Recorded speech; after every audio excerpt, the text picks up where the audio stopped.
And new at 4:30, the Trump administration's cut to violence prevention programs is playing out right here in Hampton Roads. Several organizations are now left to operate without federal funds. Layla Cox is in studio now with more. Layla. That's right, Connor. 2 years ago, 13 News Now reported the announcement of a $2 million federal grant from the U.S. Department of Justice to launch a regional initiative to prevent gun violence across the 757. Now, community-based intervention programs supported through the Safer Together program are without the funding they say cities deserve to mitigate crime.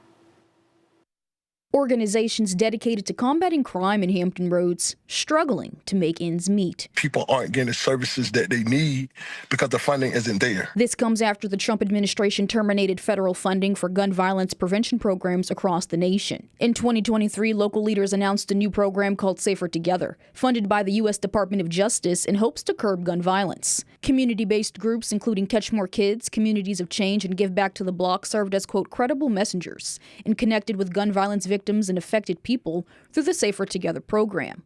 Daryl Redmond, founder of Give Back to the Block, says now that the federal grant is terminated, resources are depleting. It actually stripped a lot of people from jobs. It took organizations away. But Redmond says federal cuts won't get in the way of Give Back to the Block's commitment to break the cycle of violence.